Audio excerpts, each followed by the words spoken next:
Baik, bismillahirrahmanirrahim. Assalamualaikum warahmatullahi wabarakatuh.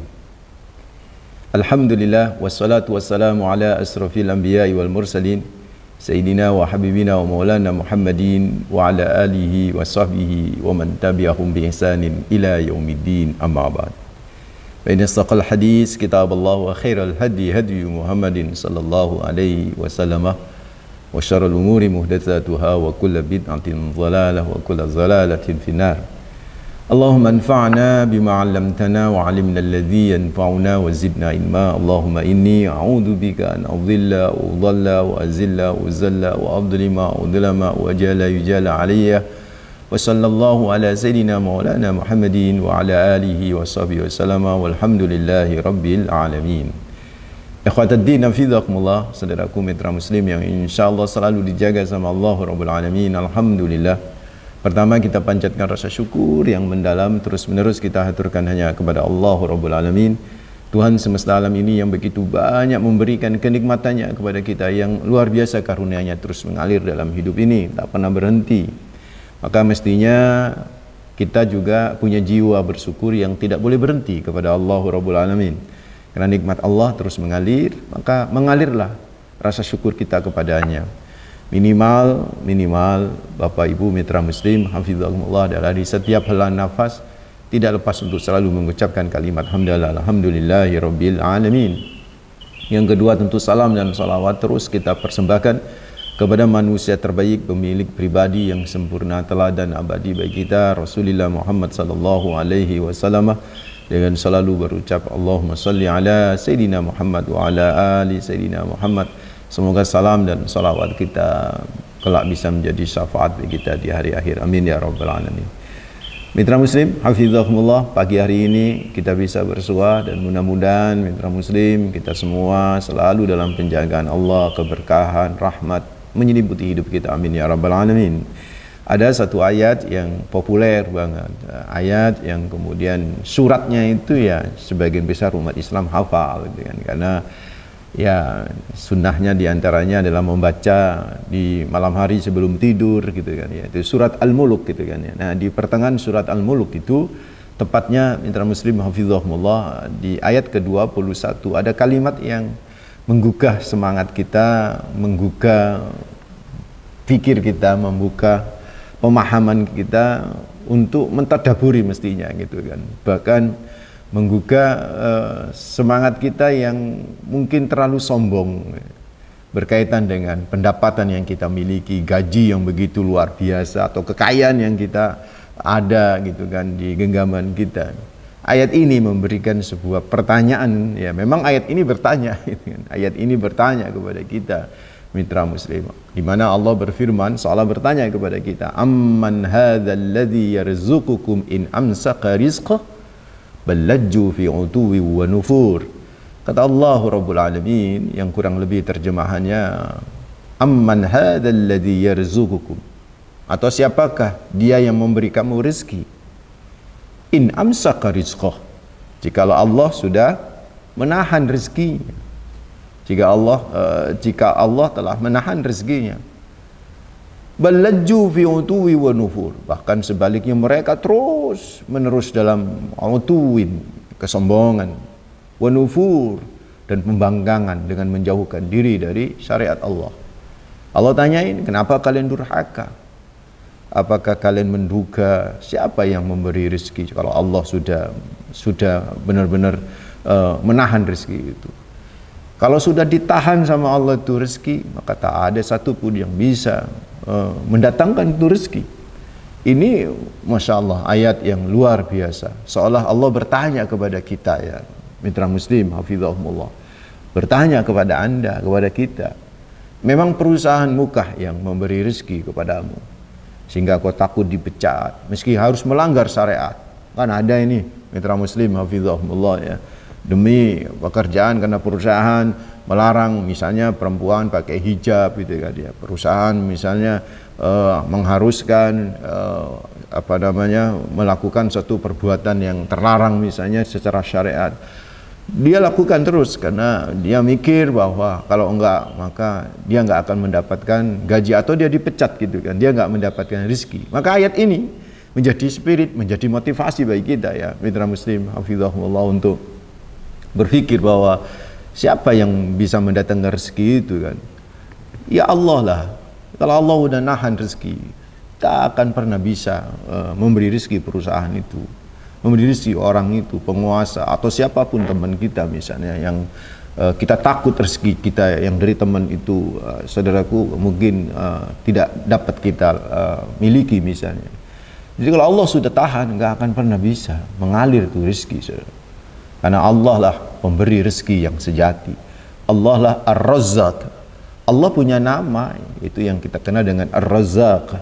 Ar-Razzaq sighah mubalaghah, yaitu isim fa'il yang bersifat mubalaghah, yang bersifat superlatif, maha pemberi. Ar-Razzaq itu maha pemberi. Karena ar-rizq itu sendiri, ar-rizku secara bahasa berasal dari kata razaqah yarzuqu, razqan wa rizqan. Kalau razqan itu masdar hakiki sebagaimana dalam bahasa Arab ya. Sedangkan rizqan adalah isim, sebenarnya isim kata benda yang diposisikan sebagai masdar. Kata rizqan maknanya adalah marzuqan, yaitu berwazan maf'ul. Jadi rizik itu sebenarnya isim fi'il ya kan, menggunakan redaksi fi'il, fi'lan dalam makna maf'ul gitu kan, dalam makna maf'ul. Jadi kata benda tapi diartikan maf'ul, sehingga rizik itu artinya marzuk. Marzuk itu artinya diberi. Rizik itu adalah diberi. Kalau orang rizik ya artinya dia mendapatkan rizik, berarti dia telah diberi rizki oleh Allah sebagai objek, saudara.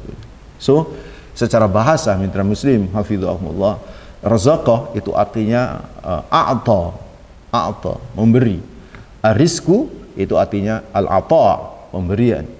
Ini ikhwatadin hafizahumullah, rizki secara bahasa. Jadi dari ayat itu tadi ya, mitra muslim, Al-Mulk ayat 21, maka bisa kita ambil sebuah kesimpulan bahwa sang pemberi adalah Allahu Rabbul Alamin. Kalau sang pemberi sudah menahan, in amsaka rizqahu, sudah menahan pemberiannya, maka siapa yang bisa memberi rizki kepada kita? Siapa yang alladzi yarzuqukum, yang bisa memberi rizki kepada Anda? In amsaka rizqahu, in amsaka rizqahu, in amsaka rizqahu. Jikalau rizki itu udah ditahan sama Allah Rabbul Alamin, Allah punya hak prerogatif untuk menahan pemberiannya. Maka inilah makna rizki baik secara filosofis bahasa maupun secara filosofis spirit motivasi ayat Al-Mulk ayat 21, bahwa sang pemberi hakiki itu adalah Allahu Azza wa Jalla Jalalu, dan kita nggak boleh sombong ya kan ya. Kita nggak boleh sombong. Betapa luar biasanya manusia diberi rezeki yang luar biasa, tapi kemudian manusia menyembah kepada makhluk yang bukan dia yang memberi rezeki. Sebuah penistaan yang sangat hebat pada diri Allahu Rabbul Alamin. Sebuah durhaka yang luar biasa yang dilakukan oleh anak manusia. Rezeki selalu diterima, dinikmati, dan rezeki yang memberi adalah Allah, tapi yang disembah bukan Allah Rabbul Alamin. Sungguh ini penghinaan yang luar biasa. Makanya kenapa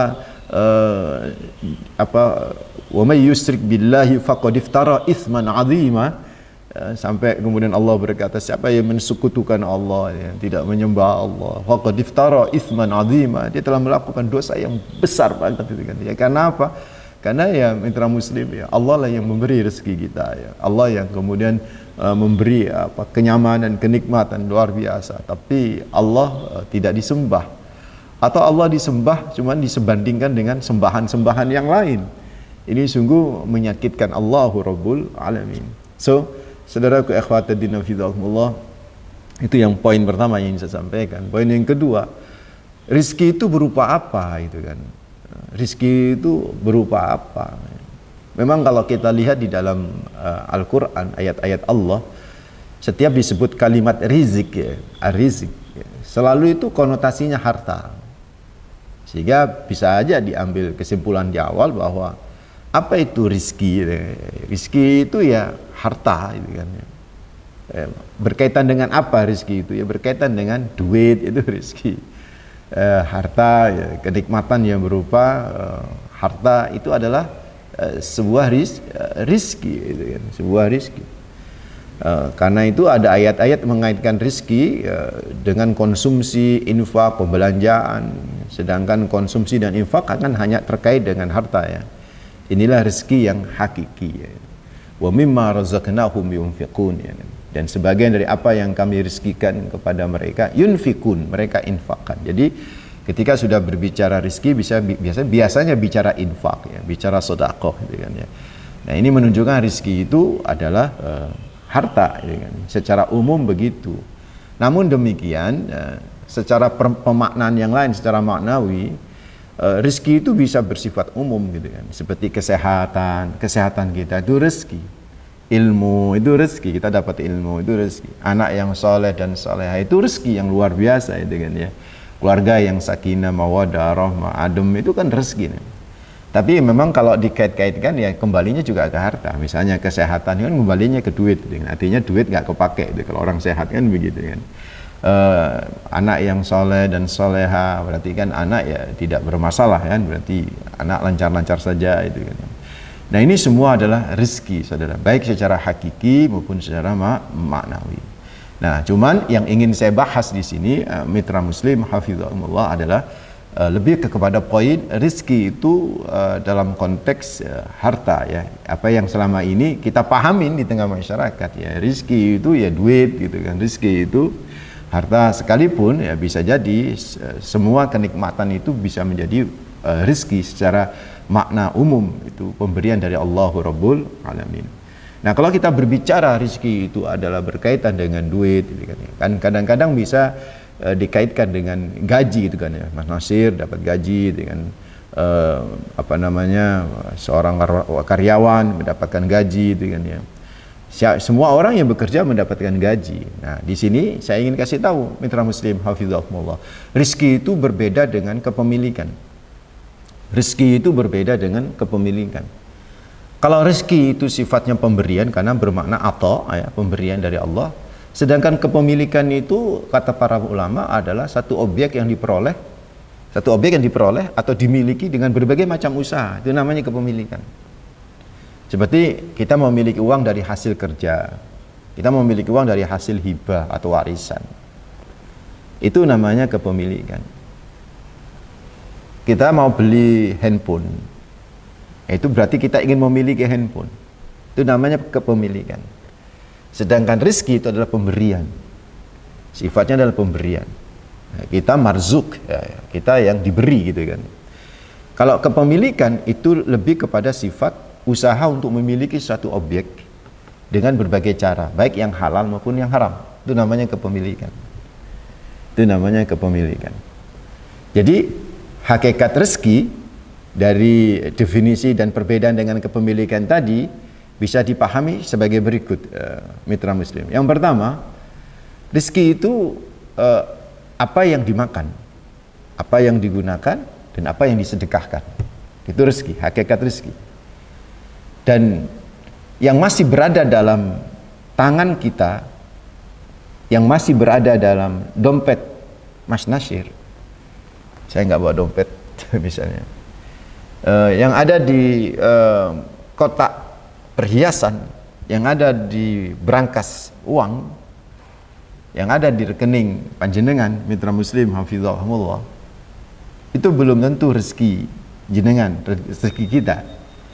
Karena rezeki kita itu apa yang dimakan, apa yang digunakan, dan apa yang diinfakkan. Jadi kalau sudah kemakan, itulah rezeki kita. Kalau sudah digunakan, itulah rezeki kita. Itulah rezeki kita. Kita punya duit, kita gunakan, baik untuk makan, untuk membeli baju, itu berarti sudah rezeki kita, saudara. Atau duit itu kita infakkan, itu adalah rezeki kita. Jadi yang kita infakkan itu rezeki kita, gitu sebenarnya. Yang kemudian dimiliki oleh orang lain. Yang kemudian dimiliki oleh orang lain. Karena itu Rasulullah pernah berkata, yaqulu ibnu Adam, mali mali. Jadi kata Rasulullah, nanti manusia itu akan berkata, ini hartaku, ini hartaku. Qala, berkata Rasulullah Muhammad sallallahu alaihi wasallam, wa laka ya ibn Adam min malik illa ma aqalta fa afnaita aw labista fa ablaita saddaqta fa amdaita. Wahai manusia, hanya apa yang kamu makan sampai habis, apa yang kamu gunakan sampai rusak, dan apa yang kamu sedekahkan, itu adalah rezeki. Apa yang kamu sedekahkan hingga tersisa di hari kiamat, itulah rezeki. Karena itu sebanyak apapun harta yang ditabung, sekaya apapun seseorang di dunia ini, tidak akan mampu melampaui jatah rezekinya. Jadi dia punya duit ya miliaran. Ya dia miliki duit itu, tapi belum tentu rezeki dia, Mas Nasir. Ada orang yang kaya, yang miliarder, kayak Mas Elon gitu kan, yang ada di Amerika itu. Kekayaannya triliunan, ribuan triliun gitu. Rezeki dia itu apa yang dimakan. Dia ketika nemoni tamu pakai kaos, ya rezeki dia di situ gitu kan. Rezeki dia di situ. Apa yang dia gunakan. Jadi mitra muslim, rezeki itu tidak melampaui jatah yang telah diberikan oleh Allah Rabbul Alamin. Ini yang pertama ya. Hakikat rezeki yang harus dipahami oleh kita. Yang kedua, hakikat rezeki itu adalah Allah yang menjamin rezeki itu. Karena Allah memang menjamin semua rezeki makhluknya. Tidak luput seseorang dari rezeki yang telah diberikan oleh Allah. Wa ma min dabatin fil ardi illa 'ala Allahi rizquha. Tidak ada satupun makhluk yang bergerak di muka bumi ini kecuali Allah sudah menanggung rezekinya. Jadi siapapun anggota keluarga yang nafkahnya ditanggung oleh kepala keluarga, hakikatnya yang memberi rezeki mereka adalah Allah Azza wa Jalla Jalaluh, bukan kepala keluarga itu. Jangan sombong nih kepala keluarga ini. Jangan sombong nih kita para suami gitu kan ya. Saya udah menanggung nih rezeki, bukan menanggung rezeki, menanggung nafkah iya. Tapi menanggung rezeki enggak, karena yang menanggung rezeki itu adalah Allah Rabbul Alamin. Kepala keluarga yang bekerja hanya perantara untuk rezeki yang Allah berikan bagi anggota keluarganya. Ada kalimat yang indah, la'allaka turzaqu bihi. Ini dari Nabi, Mas Nasir. Jadi suatu saat ada dua orang sahabat, satu itu pekerja keras, kan ya. Satunya ini dia ngaji saja kepada Rasulullah, bekerja tapi ya nggak sehebat saudaranya, dia ngaji aja. Ya, selama ini disuplai sama saudaranya yang kaya itu, yang punya bisnis dan sebagainya. Lama-lama mungkin sahabat ini bosen gitu, mau nyuplai terus gitu kan. Dia coba komplain kepada Rasulullah Muhammad SAW. Ya Rasulullah, gimana ini? Saya masa nyuplai terus? Itu tuh dia nggak bekerja, dia ngaji coba engkau, bekerja seadanya. Bekerja bukan tidak bekerja, bekerja seadanya. Apa kata Rasulullah? Rasulullah ya setengah menasihatin ini yang komplain. La'allaka turzaqu bihi, itu kata Rasulullah. Saya ingat dapat hadis ini dari guru saya gitu kan. Dan kemudian saya cari dan itu memang ada di Riyadhus Shalihin juga disebutkan la'allaka turzaqu bihi gitu kan. Kalimat yang indah dari Rasulullah Muhammad sallallahu alaihi wasallam, la'allaka turzaqu bihi. Loh, barangkali kamu diberi rezeki itu karena adikmu gitu kan. Jadi rezeki adikmu itu sebenarnya ya lewat kamu aja gitu. Jadi sama, seorang suami ketika bisa memberi nafkah ya, itu adalah dia sebenarnya mengalirkan rezeki kepada. Jadi, itu bukan rezekinya dia, itu rezekinya anak, itu rezekinya. Mungkin orang dulu itu mitra muslim banyak anak banyak rezeki itu karena memang itu rezekinya anak begitu loh. Banyak anak banyak rezeki itu memang kalimat dari ulama sebenarnya, itu dari Rasulullah Muhammad SAW. Banyak anak banyak rezeki ya. Kan begitu kan. Kalau kita kan ketakutan itu. Itu ketakutan. Ya, kenapa? Yang dipikir di pahaman kita itu adalah apa? Ya nafkah itu kan. Ya nafkah itu beda dengan rezeki, nanti akan kita bahas. Pendapatan itu beda sama rezeki, gaji itu beda sama rezeki. Kalau rezeki itu saudara ikhwatadina fillah, itu sudah hak prerogatif Allah. Ada satu alinea yang saya ingin sampaikan kepada panjenengan di artikel saya. Dan sebaliknya, jika ada orang mencuri, menilap atau merampas harta orang lain, tidak dikatakan ia mengambil rezeki orang itu, namun ia mengambil rezekinya dari orang itu. Beda aja. Saya ulang.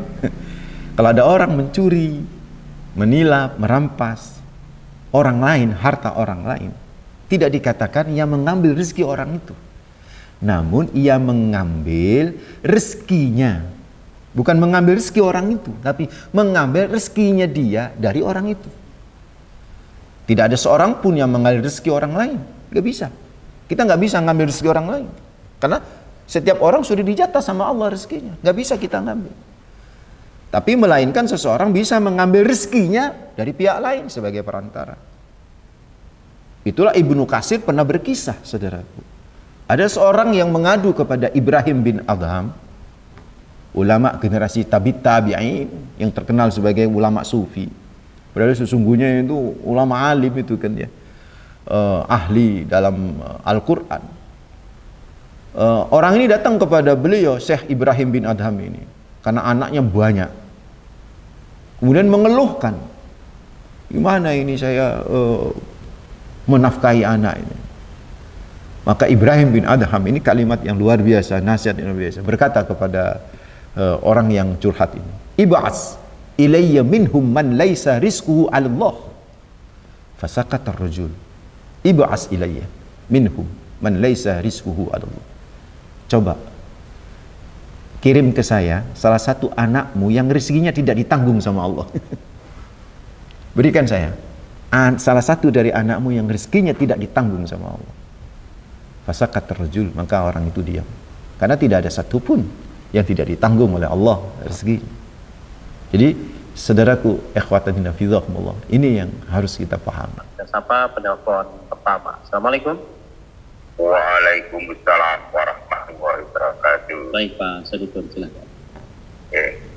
Assalamualaikum Ustaz. Waalaikumsalam warahmatullahi wabarakatuh. Jadi Pak. Gini Ustaz, rezeki itu kan biasanya kita itu pastinya itu kan mesti harta atau uang. Padahal setiap hari itu kita sudah mendapatkan rezeki.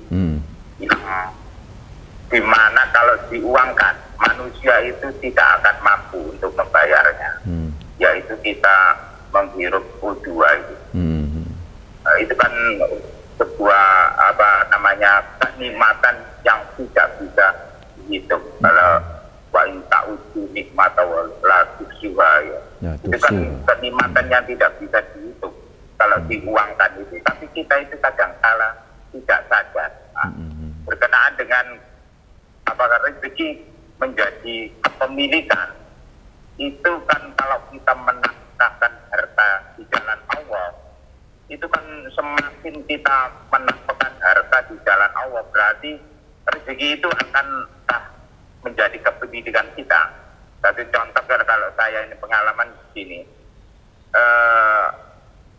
untuk infak dan sedekah itu saya persiapkan untuk harian, mingguan, terus bulanan, bahkan tahunan. Itu saya persiapkan, dan di situlah ada sebuah kemudahan di dalam mencari nafkah. Itu akan mudah karena kita itu istilah orang Jawa memancing. Itu bagaimana itu kalau kita mengeterapkan yang seperti itu? Apakah yang kita nafkahkan setiap hari, setiap minggu, setiap bulan, setiap tahun itu menjadi kepemilikan kita? Itu bagaimana? Nah, terima kasih. Assalamualaikum warahmatullahi wabarakatuh. Waalaikumsalam warahmatullahi wabarakatuh. Terima kasih Pak Sadikun. Baik, silakan bisa. Oke, kita sapa penelpon berikutnya dulu. Assalamualaikum.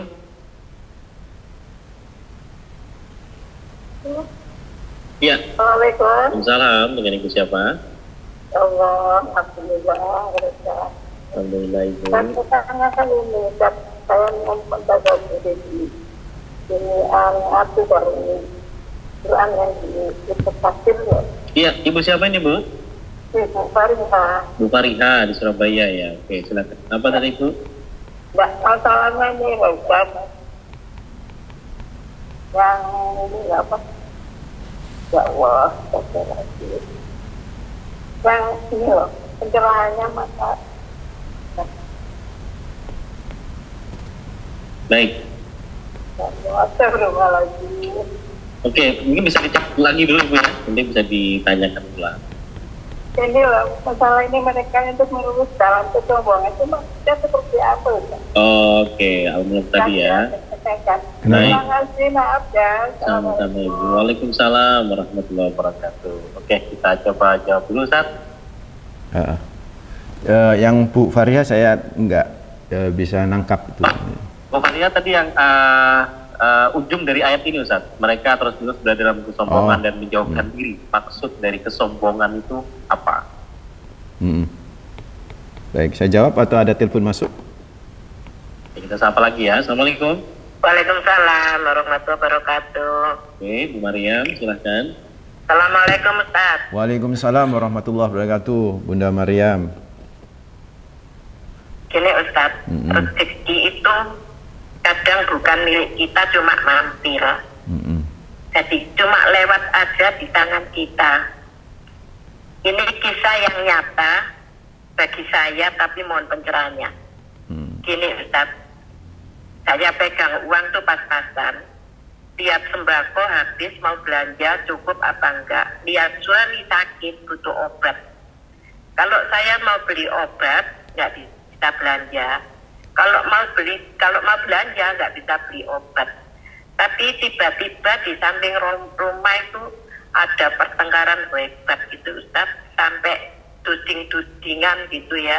Bukan orang lain sih, keponakan saya. Terus saya nengok dari pintu samping, saya lihat ternyata masalah utang, dia ditagih utang nggak bisa bayar.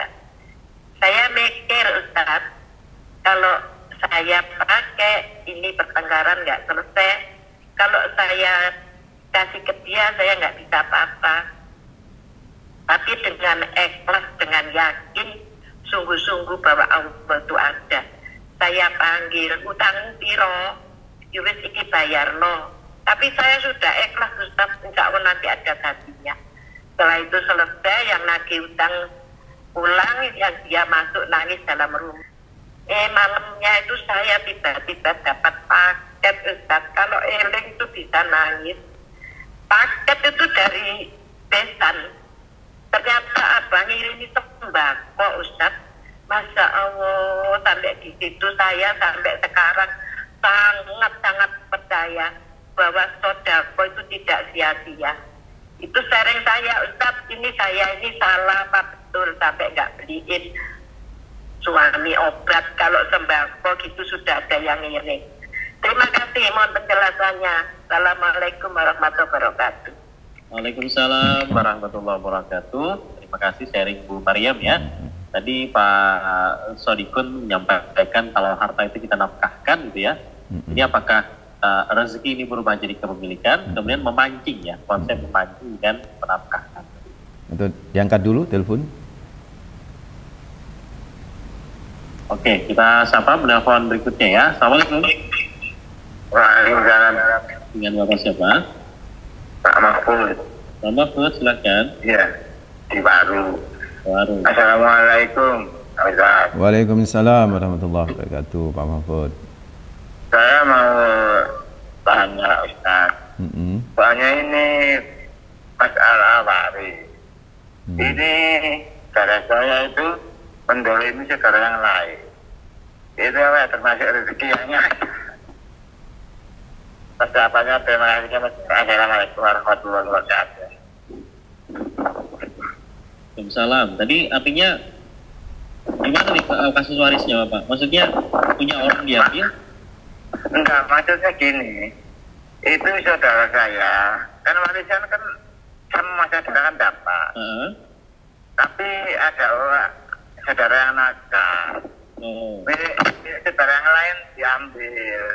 Nah, itu apa? Bukan termasuk rezeki yang sudah dihabiskan Allah. Jawabannya terima kasih. Assalamualaikum warahmatullahi wabarakatuh. Waalaikumsalam warahmatullahi wabarakatuh. Pak Mahfud di Waru, terima kasih sudah bergabung. Satu pendaftar lagi ya, sebelum kita jawab semua pertanyaan tadi. Assalamualaikum. Halo. Waalaikumsalam. Ibu bisa dikecilkan kalau radionya. Iya, udah Ustaz. Udah. Oke, Mas Nasir, udah. Ibu siapa ini? Iya. Dari Ibu Yasmin. Yasmin di Sidoarjo, Ibu. Iya. Silakan. Assalamualaikum Ustaz. Waalaikumsalam warahmatullahi wabarakatuh, Bunda. Ya, Assalamualaikum. Waalaikumsalam warahmatullahi wabarakatuh. Ustaz, mohon maaf sebelumnya. Tadi bukan Ustaz. Silakan. Yang menerima Ustaz tadi ada belum Ustazin Balala. Sekarang ngantuk saya. Terus, kalau ada orang meninggal, itu selamatannya itu 3 hari, 7 hari, 40 hari, 100 hari. Itu teman. Terus setiap selamatan itu selalu minta aja Ustaz. Itu gimana ya Ustaz? Dikasih 1, 2, 3 kali sudah. Kalau tak terusan tak lanjutnya kan gimana? Ya yang ada, kalau ada yang dikasihkan, kalau nggak ada tak bilang sini saya temannya. Ini jadi itu ya untuk selamatan ada di aku. Ya memang lain sih antara NU sama Mama jalan. Ada di aku nih jadi kasih selamat sih. Pariwisata gitu ya. Lebih baik kan gitu timbangnya mentak. Itu apa ya termasuk dikasih Ustaz. Terima kasih, mohon maaf. Tapi orang amal sebetulnya nggak boleh ditunjukin ya Ustaz. Ya nanti hilang pahala sedekahnya. Terima kasih ya Ustaz, mohon maaf kalau saya keliru salah. Terima kasih, Assalamualaikum. Waalaikumsalam warahmatullahi wabarakatuh. Terima kasih sudah bergabung Bu Yasmin, dan tadi kita ke pertanyaan pertama dari Pak Sodikun. Baik. Silakan. Baik, pertama saya jawab pertanyaan Pak Sodikun ya tentang orang kalau sudah mensedekahkan, menginfakkan, apa sudah berubah menjadi kepemilikan gitu kan ya. Milik rezeki, menjadi rezekinya menjadi miliknya. Jadi begini Pak Sodikun, tadi di awal sudah saya memberikan penjelasan bahwa ada perbedaan antara ada istilah ar-rizku sama al-ata. Ya, ada ulama yang membedakan tentang rezeki dan kepemilikan. Jadi kok yang namanya kepemilikan itu belum tentu rezeki kita, ya. Dan juga belum tentu rezeki kita itu adalah milik. Kalau rezeki kita adalah sudah pasti adalah milik kita. Milik kita bisa jadi secara sah ataupun tidak sah, gitu kan ya. Contoh seperti misalnya setiap apa yang kita miliki belum tentu rezeki kita itu, ya tadi sudah saya gambarkan. Mungkin di rumah Pak Sodikun ada duit gitu kan ya, ada tabungan gitu kan, di rekening ada tabungan misalnya. Nah itu milik jenengan gitu kan, milik jenengan. Baru bisa jadi rezeki itu ketika jenengan menginfakkan, itu jadi rezeki. Atau ketika jenengan mensedekahkan, itu menjadi rezeki jenengan. Jadi nggak kebalik Pak Sodikun. Tadi Pak Sodikun bilang kalau sudah diinfakkan jadi milik kita ya Pak Ustaz. Bukan begitu. Jadi justru ketika milik kita itu kita infakkan, ya, apa yang ada dalam genggaman kita, apa yang ada dalam dompet kita, apa yang ada dalam kantong kita misalnya. Terus ada orang ya, terus kita ingin ngasih gitu kan, kita ambil dari kantong kita. Awalnya uang itu milik kita gitu kan ya. Terus kita kita kasih kepada orang itu. Maka ini menjadi milik jenengan itu sekaligus bisa menjadi rezeki jenengan ketika jenengan sudah menginfakkan. Itu seperti itu konsep dan hakikat rezeki dan kepemilikan. Jadi selama masih ada di dalam tabungan, selama masih ada di bank gitu kan ya, duit miliatan gitu kan ya, di brankas duit miliatan, itu belum rezeki jenengan. Sebelum tadi apa yang pertama? Digunakan, dimakan, kemudian disedekahkan. Demikian yang dikatakan oleh Rasulullah Muhammad SAW. Ini yang pertama Pak Sodikun. Mudah-mudahan bisa dimengerti, itu kan ya. Yang kedua dari Bunda Farihah, makna ujung dari surat Al-Mulk tadi yang kita bahas itu kan, balajju fi utuwi wa nufur. Jadi karena mereka kan utun, itu merasa atau kesombongan gitu kan ya. Jadi menurut utun itu sombong yang melekat, itu namanya utun. Kesombongan yang sangat melekat. Jadi orang yang sombong kemudian merasa bahwa dia sudah hebat, orang sombong dan merasa bahwa dialah yang bisa mengatur rezeki gitu kan. Nah, ini sama Allah dikatakan, amman hadzal ladzi yarzuqukum in amsaka rizqahu. Emang kamu yang bisa memberi rezeki kalau sudah Allah tahan tuh rezeki? Emang kamu bisa datangi rezekimu kalau Allah udah tahan? Begitu. Jangan sombong lu. Begitu tuh bahasanya. Dan nufur ini nafar, menjauhkan diri gitu kan ya. Bergerak menjauhkan diri itu nufur. Dan itu durhaka maksudnya itu kan. Jadi ayo orang-orang yang durhaka, yang tidak beriman kepada Allah, tidak beriman kepada Rasulullah, yang meninggalkan syariat, ya kan ya. Jangan sombong loh. Selama ini gimana? Allah telah memberi rezeki yang luar biasa lah, kok gak sholat gitu kan. Allah memberi rezeki yang luar biasa, kok gak beribadah kepada Allah, malah beribadah kepada makhluk gitu kan. Itu namanya apa? Al-namanual kebacut itu kan ya. Makanya ini disebut oleh Allah ballaju fi utuwi wa nufur. Kurang lebih demikian Bunda Fariha. Nah, yang ketiga Ibu Maryam itu kan. Yang ketiga Bunda Maryam, beliau ini sharing ya tadi itu ya. Sekedar bagus tuh, Masya Allah. Saya ingat ya, beliau sharing tadi bahwa membayarkan hutang keponakannya gitu kan ya. Dan ternyata malam harinya padahal beliau sendiri butuh itu kan ya. Malam harinya ternyata diganti sama Allah. Jadi bisa dilihat ya di surat Saba ayat 39. Kul, katakan ya Muhammad, inna rabbi yabsutur rizqah lima yasa min ibadih. Allah yang bisa menjembarkan, melapangkan rezeki kepada hamba-hambanya yang ia kehendaki. Wa yaqdirulah, tapi jangan salah, Allah pula yang bisa mempersempit rezeki. Jadi semua yang ngatur Allah tuh rezeki itu. Allah rezeki itu kan ya. Wa ma anfaqtum min syai'in fahuwa yukhlifuhu. Dan berapapun yang kalian infakkan, ya, rezeki itu kalian infakkan berapapun, fahuwa yukhlifuhu, maka dia Allah akan menggantinya. Nah, cuman begini, mitra muslim, saya sering mengkritik ya kan. Dulu kan ada ustadz yang sangat populer gitu kan ya, sedekah ya, bisa mendatangkan apa? Ada istilah ini, ada hitung-hitungan matematika itu kan ya.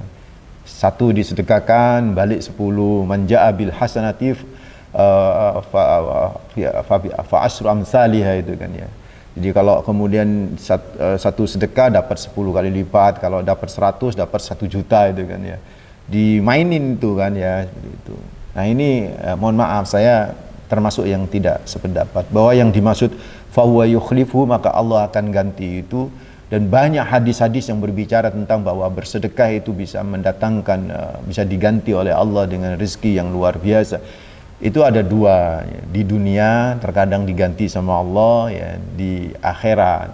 Maka sudah tentu bolehlah kita berpikir di dunia diganti, tetapi di akhirat itu jauh lebih mulia. Saya khawatir terkadang Allah itu kan maha tahu gitu kan ya. Gantinya tidak di dunia, Bunda, tapi diganti di akhirat itu kan. Akhirnya kita kan kecewa gitu kan. Aku tak sodakoh lah. Tak sodakoh nanti akan diganti sama Allah 100.000 nanti biar dapat 1 juta itu kan ya. Saya mau sodakoh mobil saya supaya saya mendapatkan mobil lebih baik lagi gitu kan. Ya jangan berpikir seperti itu, bahwa kalau berpikir seperti itu ya, siap-siaplah kecewa itu kan ya. Jadi kalau kemudian ada kisah-kisah ternyata ada ulama termasuk Ibu Bunda Maryam ini kemudian diganti langsung sama Allah, ya itu sesuatu yang misteri yang kadang-kadang nggak bisa dijadikan contoh untuk yang lain gitu kan ya. Ya bersedekahlah, soal nanti mau diganti apa tidak di dunia ya maksud saya ya, itu urusan Allah Rabbul Alamin. Urusan kita bersedekah, urusan kita berinfak, urusan kita bagaimana berbagi kepada orang lain, itu urusan kita ya. Urusan Allah ya nanti akan menggantinya, dan itu bukan ngurusi kita, nggak bisa ngurusin Allah untuk ganti hari ini, ganti saat ini, enggak. Itu Allah yang punya kehendak itu. Itu saudaraku akhwatidina fidhakumullah yang ke Bapak tadi yang ketiga ya, pertanyaan yang ketiga Bunda Maryam. Saya lanjut ya, langsung closing atau gimana ini nanti? Boleh, saya silakan. Mepet sekali. Mepet ya, waktunya mepet. Terus yang keempat Pak Mahfud, masalah waris ya. Nanti masalah waris ini untuk khusus Pak Mahfud ya. Nanti tanyakan lebih dalam lagi tentang masalah bab mawaris ya. Bab mawaris ini harus punya kompetensi sendiri ya. Saya tidak mendalami kompetensi tentang masalah waris, tetapi kalau at glance, sekilas dengan dasar-dasarnya ya ngertilah semua. Ustadz kan mesti ngerti itu kan ya. Cuman yang ditanyakan mengambil hak waris orang lain ini nggak boleh tuh. Itu az-zulmu itu kan adalah sebuah kezaliman ini kan. Ya, mengambil hak orang lain itu kan ya. Jadi sebagaimana saya katakan tadi bahwa yang namanya rezeki itu beda dengan kepemilikan. Orang punya jatah waris itu namanya milik dia. Ya. Si A misalnya dapat jatah waris, dia memilikinya, jangan diambil. Kalau diambil itu namanya kezaliman, itu dosa besar gitu kan ya. Tapi ingat seperti yang saya katakan tadi, seseorang mengambil harta orang lain itu tidak sama dengan mengambil rezeki orang lain. Tapi bisa jadi dia mengambil rezekinya dari orang lain. Kalau kemudian ketika dia dapat, ya misalnya contoh misalnya ada pencuri itu kan ya, ngambil dompet nih, ngambil dompet. Ya kita kan paham, wah pencuri itu mengambil rezeki si fulan itu. Enggak, tapi pencuri itu mengambil rezekinya sendiri. Kalau setelah dia ngambil dompet itu, dia ambil duitnya, dia makan duitnya, itu baru rezeki dia. Jadi tetap selama itu masih dalam genggaman, itu masih miliknya. Yang milik tidak sah karena mencuri kan, haram hukumnya. Berarti dia makan rezeki yang haram kan begitu kan. Karena diambil dari sumbernya adalah kepemilikan yang haram. Ini saudaraku, ikhwatadina fillah. Jadi zalim mengambil hak waris orang lain, saudara. Yang ketiga terakhir kan, tentang Bu Yasmin dengan yang kelima maksud saya tentang kalau nggak punya sedekah itu kan, nggak punya duit, ya memang kan nggak boleh takalluf gitu kan, nggak boleh memaksakan diri ngadakan tasakuran, ngadakan tahlilan itu kan, nggak boleh memaksakan diri, itu tradisi kan, itu tradisi, bukan sesuatu yang wajib gitu kan ya. Jadi kalau kemudian tidak tidak punya, ya jangan dipaksain gitu kan ya. Jangan dipaksain gitu kan, itu malah nanti zalim itu kan ya, zalim ya. Apalagi mengambil misalnya mengambil hak warisan yang lain gitu kan, tanpa persetujuan yang lain misalnya, itu malah nanti berakibat sesuatu yang zalim kepada orang lain. Jadi kalau memang nggak punya, ya sudah, jangan dipaksakan ya. Berdoalah kepada Allah untuk almarhum atau almarhumah, itu sudah cukup itu sebenarnya ya. Mengenai apakah tahlilan itu bid'ah atau tidak, saya nggak ingin masuk ke situ. Nah, itu kan khilaf di kalangan ulama-ulama kita, yaitu ya nggak mau juga nggak apa-apa, monggo ya bunda, nggak dosa juga nggak mau kan ya. Ya ngelakukan itu bukan sebuah kewajiban juga kok itu kan ya. Jadi itu tradisi aja. Demikian, mudah-mudahan bisa memberikan. Dan ini masih sesi pertama, Mas Nasir. Masih banyak yang ingin saya bahas dengan tentang hakikat. Ada poin-poin yang lain. Ada poin-poin tentang hakikat rezeki. Belum nyampe di rezeki telah tahu alamatmu, itu ada hadis yang luar biasa yang nanti akan saya bahas pada pertemuan yang akan datang. Sepil Ustadz, ya sepilnya nanti adalah pekan depan aja insya Allah. Mudah-mudahan bermanfaat. Kita akan ketemu lagi di pertemuan yang akan datang. Aku lupa lihat. Astagfirullah li wa lakum innahu wal ghafur. Assalamualaikum warahmatullahi wabarakatuh.